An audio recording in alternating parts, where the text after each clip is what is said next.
kalian untuk mencari informasi tentang zaman praksara. Baik itu kalian baca di buku paket ataupun kalian bisa mencarinya di internet. Termasuk kemarin juga Ibu sudah membagi kelompoknya. Jadi supaya nanti ketika pembagian tugas berarti sudah berkelompok duduknya. Nah, sebelum Ibu misalkan membahas tentang materi zaman praksara, siapa yang tidak hadir pada hari ini? Siapa? Kenapa? Kenapa? Nova Idin. Siapa lagi? Rehan kenapa? Rehan sakit. Ada suratnya? Ada. Kelas. Siapa lagi? Akma kenapa? Akma sakit. Siapa lagi? Cuma 3 orang? Kemarin kalian sudah membaca belum ini tentang zaman praksara di internet? Yang ada yang belum, mungkin ada juga yang sudah membaca tentang zaman praksara. Tapi sebelum Ibu membahas tentang materi zaman praksara, kita akan buat kesepakatan kelas dulu supaya suasana belajarnya ya kondusif, efektif, kemudian juga nyaman. Nah, kesepakatan kelas yang akan kita buat apa supaya belajarnya lebih kondusif? Kesepakatan kelas. Kalau belajar harus bagaimana berarti? Nah, yang pertama harus bagaimana? Tidak berisik. Nah, kita sepakati ya, ketika Ibu mengajar, kalian belajar berarti tidak berisik kecuali kalau kalian sedang mengerjakan tugas. Apa lagi? Aku cuma belajar jangan berisik. Apalagi kira-kira kesepakatan kelasnya selain tidak berisik? Apa? Memperhatikan guru, betul. Ya, yang kedua harus memperhatikan guru. Ketika Ibu misalkan lagi menjelaskan materi, kalian harus memperhatikan supaya informasi yang Ibu sampaikan bisa tersampaikan dengan baik. Zaman praaksara ini pernah terjadi di Indonesia. Kalian mengalami tidak? Tidak. Tapi kalian tidak mengalami zaman praaksara, tapi di sejarah zaman praaksara pernah terjadi di Indonesia. Kita belajar zaman praaksara itu tujuannya untuk mengetahui kehidupan manusia purba waktu itu seperti apa. Manusia purba hidupnya begini, sekarang mah begini kehidupan manusianya. Kita juga misalkan mengambil nilai-nilai positif dari manusia purba ya, waktu itu kehidupannya bagaimana yang positifnya, memahami perkembangan teknologi. Nah, lihat gambarnya. Kalau misalkan Ibu menampilkan gambar seperti ini, kira-kira ada pertanyaan atau tidak? Atau ada misalkan di pikiran kalian yang muncul apa? Atau ada rasa penasaran? Ada yang bertanyakan tidak mengenai gambar yang ada di sini? Ada pertanyaan? Ananda ada? Tidak ada. Nah, sekarang kalau misalkan kalian tidak ada pertanyaan, Ibu akan bertanya. Kalian kan belum hidup di zaman ini ya. Nah, menurut kalian bagaimana perbedaan manusia purba zaman itu dengan manusia sekarang? Perbedaannya dilihat dari apanya? Dilihat dari bajunya. Betul ya. Sebenarnya ini mah foto yang sudah menggunakan baju ya. Kalau awal-awal manusia purba hidup, mereka belum menggunakan pakaian, belum menggunakan baju. Yang pertama dilihat dari bajunya ya, kelihatan. Hanya lagi selain bajunya. Dilihat dari apa katanya? Teknologinya. Kenapa bedanya teknologinya? Kalau zaman purba sudah gimana teknologinya? Tidak ada. Zaman sekarang teknologinya bagaimana? Teknologinya canggih. Kalian bilang canggih, lihat canggihnya dari mananya? Sudah ada apa? Dibilang canggih. Sudah ada HP. Waktu itu manusia purba sudah pakai HP belum? Belum. Ya. Dilihat dari HP terus apa lagi? Aku sekarang sudah canggih. Oh iya, dilihat dari HP, dilihat dari apa lagi? Sudah ada apa? Sudah ada kendaraan. Manusia purba sudah ada belum? Mereka ke sana kembali dengan cara apa berarti? Berjalan. Jadi tugas kalian nanti akan mencari informasi bagaimana sebenarnya kehidupan manusia purba. Nanti akan didiskusikan secara berkelompok. Nah, tugas kalian kemarin kan Ibu sudah membagi kelompok ya menjadi 8 kelompok. Nanti akan ada yang presentasi ke depan. Jadi satu tema, satu kelompok saja yang presentasi.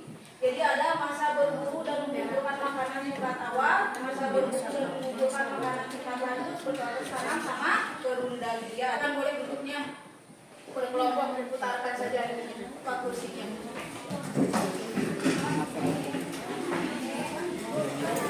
Sudah siap untuk kerja kelompoknya? Sudah, ya pikirannya harus fokus, jangan kemana-mana. Tidak, perhatikan dulu ke depan. Tugas kalian hanya mencari informasi, di sini sudah ada di atasnya. Kalian tinggal mencari masa perundagian. Kalian cari di materi perundagian. Yang kalian cari ya mata pencarian atau pekerjaannya apa waktu itu ya, atau cara hidupnya bagaimana, budayanya apa, silakan ditulis. Alat kehidupan yang digunakan, nama alatnya apa saja, cara hidupnya bagaimana, atau misalkan tempat tinggalnya sudah punya belum, atau tinggalnya di mana, atau dekat apa, silakan ditulis. Perkembangan teknologinya apa, bagaimana ditemukan apa, atau alatnya sudah bagaimana. Yang terakhir nilai-nilai positif dari manusia purba apa, kira-kira menurut kelompok kalian. Dari pagi ya, so silakan dikerjakan dengan baik.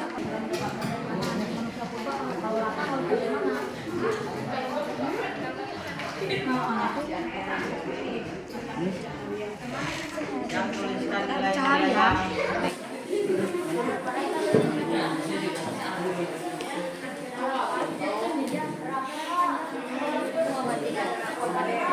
Kamu lihat ini, kamu udah masalah.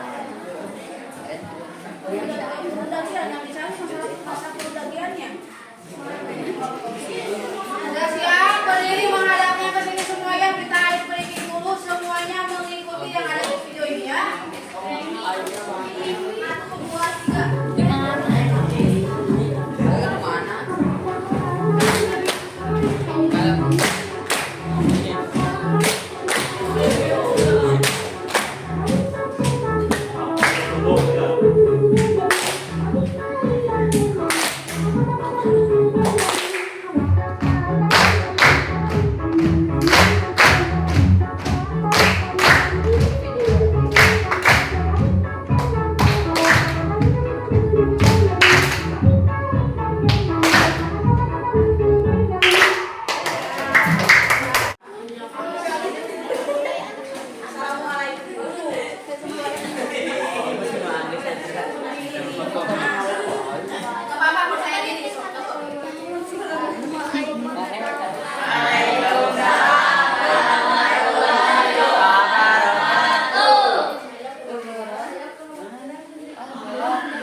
Yang keras.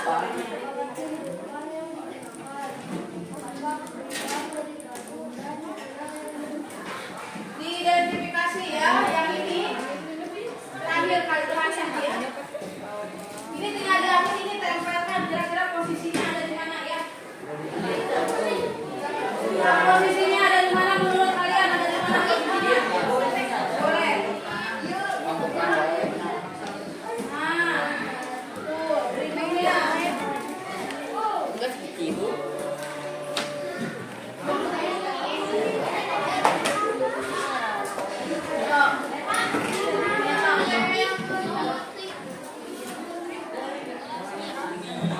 Kurang.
kelihatan bentuknya, mereka juga sudah mampu membuat gerabah. Dan gerabah masih ada tidak sampai sekarang? Masih. Biasanya gerabah digunakan untuk apa? Air. Untuk ada yang menyimpan air, ada untuk menyimpan beras. Nah, dari sini ada perubahan besar. Mereka sudah membuat alat dari logam, bukan lagi dari batu, bukan lagi dari tanah liat. Jadi perkembangan teknologinya terlihat. Nanti setelah penemuan logam semakin ke sini, perkembangan teknologi terus membaik, akhirnya ditemukan HP. Bayangkan, dari mulai teknologi begini sekarang ada laptop, ada HP dan lain sebagainya. Berarti pemikiran manusia itu ya meskipun sederhana, mereka tetap berusaha untuk berkreasi, berinovasi, untuk menemukan sesuatu untuk memenuhi kebutuhan hidup mereka. Bisa dipahami? Bisa. Nah, untuk pembelajaran sekarang nilai yang harus kalian contoh apa nilai dari manusia purba tadi yang sudah dijelaskan nilainya? Nah, yang pertama kalian jangan pantang menyerah. Pangkat apa tidak boleh pantang menyerah? Belajar. Kalian tidak boleh pantang menyerah. Ya, misalkan ada masalah di sekolah, tidak masuk sekolah, dikit-dikit tidak hadir, dibully sedikit tidak ke sekolah, tidak boleh begitu. Kalian harus bertahan, tidak boleh pantang menyerah. Apalagi selain pantang menyerah? Apa? Bekerja keras. Tadi ya harus apa? Menyelesaikan pekerjaan secara serius. Apalagi? Yang paling penting tadi ada mana? Kerjasama. Betul, kerjasama. Kemudian juga tadi ada yang bergotong royong. Kerjasama dan bergotong royong sekarang masih diterapkan apa tidak? Masih. Dalam hal apa kira-kira kalian bekerja sama dan bergotong royong? Dalam kerja? Dalam hal apa saja? Membersihkan lingkungan atau piket kelas. Itu nilai-nilai dari manusia purba yang harus kalian ambil untuk pelajaran hari ini. Dulu gotong royong ada, sekarang pun masih ada. Nah, kalian kan termasuk makhluk sosial ya, berarti kalian harus kerjasama. Gotong royong berarti antar teman harus bagaimana? Berarti harus saling menghargai, betul. Harus bagaimana lagi? Saling tolong. Karena kalian sudah termasuk keluarga ya, keluarga kelas 7B, berarti di kelas ini tidak boleh saling membuli, tidak boleh saling menyakiti, tetapi kalian harus kompak, harus kerjasama, saling membantu supaya kelas ini bagus, prestasinya bagus, kekompakannya bagus, kerjasamanya juga bagus. Jadi pahami? Ada pertanyaan tidak? Tidak. Alhamdulillah ya, hari ini berarti pembelajaran sudah selesai. Nanti tugasnya dikumpulkan pertemuan berikutnya. Nah, kita akan membahas masih tentang zaman praksara ya, tentang nilai-nilai kebudayaan untuk lebih dalam dari zaman praksara ini. Mari kita tutup kegiatan hari